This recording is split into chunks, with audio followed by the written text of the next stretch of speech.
Welcome viewers to Historical Journeys. In the furthest north of Italy, in the midst of the taking off pinnacles of the Alps, a house of prayer grips hazardously to the mountainside.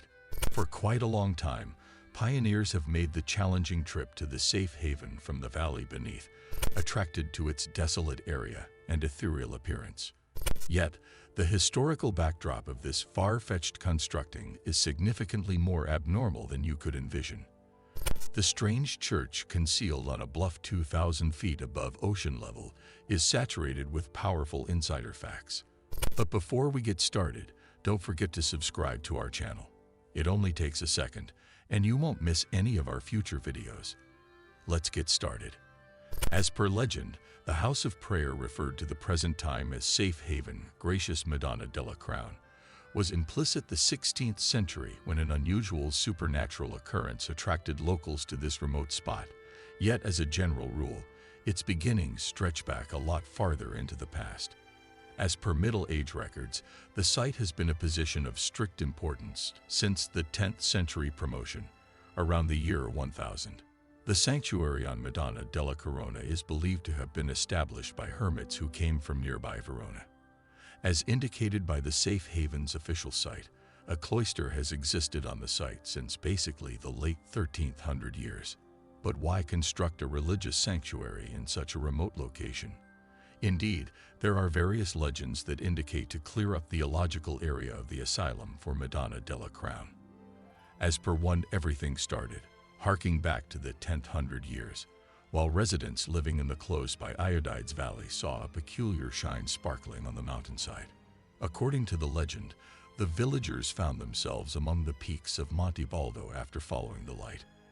There, they discovered an enigmatic statue known as the piano, depicting the Virgin Mary cradling Christ's body. The legend states that when the villagers awoke the following morning, they discovered that the statue had vanished. Once more, the locals endeavored to bring the sculpture back home, and again it strangely got back to its unique area. Furthermore, throughout the long term, that building has transformed into the asylum on Madonna della Crown that we see today. As per another story, the piano noticeable in the Safe Haven today initially remained on the Greek island of Rhodes, in excess of 1,500 miles toward the southeast of Monte Baldo. That very year that Suleiman attacked Rhodes, and a short time later, a place of worship was raised on the spot to check the supernatural occurrence of the piano. However, modern scholars have discovered evidence that contradicts this date, pointing to a 14th century painting that is still visible on the sanctuary's walls.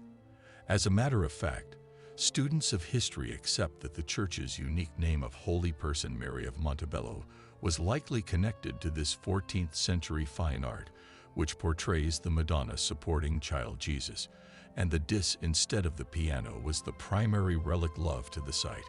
Yet, is there any reality whatsoever to the legend of the moving sculpture? Indeed, in spite of the distance between the two spots, there is an association between the island of Rhodes and this remote spot, mostly up a mountainside in provincial Italy. The authority site reports the Knights Hospitaller assumed command over the Safe Haven on Monte Baldo, and very nearly 100 years after the fact, they had to escape their seat of force at Trode. Could a few individuals from the request have genuinely conveyed the sculpture to Italy, where they actually employed a level of impact and power? Maybe a more probable clarification of the piano's starting points can be tracked down on the actual sculpture. To put it another way, it probably existed prior to the Knights Hospitaller's arrival in Monte Baldo. However, regardless of whether the Safe Haven on Madonna della Crown is genuinely home to any magically transporting sculptures, it stays an eerie and convincing spot. Furthermore, quite a bit of that is down to the activities of the different caretakers who have saved and revamped the House of Prayer throughout the long term, each adding another section involved. After the piano showed up in the House of Prayer, whether by normal or by extraordinary means, its name changed to the Safe Haven. Goodness Madonna della Crown, the safe haven of our Woman of the Crown. And in 1490, the Knights Hospitaller built another, a lot bigger church on the old structure. A few decades sooner, the Knights Hospitaller had fabricated another extension across the Paston Valley, further developing admittance to the house of prayer. However, it stayed a remote and distant spot reachable just by means of a long and exhausting climb up the Pioneer's Way.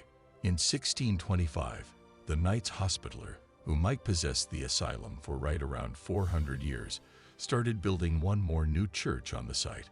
Lastly, following 40 years, the work was finished. Together, the pair broadened the congregation and added a plenty of resplendent marble enhancements, a large number of which can in any case be seen today. Under 20 years after the fact, Italy, similar to quite a bit of Europe, wound up made up for lost time in the repulsions of the Second Great War. Be that as it may, even as unified bombs crushed close by Verona, razing close to half of its structures to the ground, the safe haven remained strikingly safe.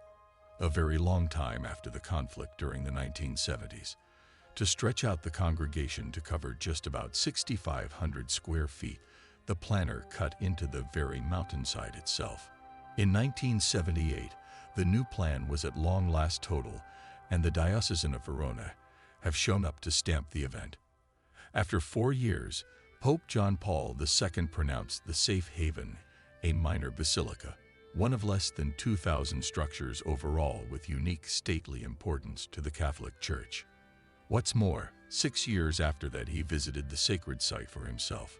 Yet what precisely did the Pope find in the asylum goodness Madonna della Crown that made it deserving of such reverence, and the long journey to arrive at it? Today, present-day pioneers wax expressive about the site's pleasant area, settled on a slight edge of rock on the mountainside.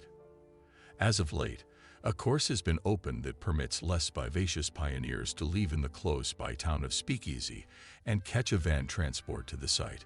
The trip takes them across the Venetian Prealps, crossing a few valleys before, in the end, arriving at the way that paves the way to the safe haven on Madonna della Crown. The pilgrim's path begins in Bertino Belluno, a small town 16 miles northwest of Verona. It snakes up the mountainside toward the sanctuary and is nearly 8,000 feet long. It reaches an elevation of nearly 2,000 feet. Along the way, walkers will have to climb 1,540 steps. The safe haven to Madonna della Crown's sensational appearance has made it more well-known worthy at no other time, and subsequently a few sites have jumped up offering exhortation to would-be travelers. Be that as it may, as per reports, it merits each burden to show up at the congregation is initially planned, gradually seeing it arise, forcing from the transcending rocks above. Yet, what could be seen at the safe haven gracious Madonna della Crown? Take, for instance, the houses of prayer through crucis, or stations of the cross tracked down in Catholic spots of love all over the planet. At the safe haven on Madonna della Crown, they are organized along a course permitting guests to follow the story as they walk. The third option for people coming to the sanctuary from the surrounding area is the paved Via Crucis, which begins in a speakeasy and leads down to the chapel.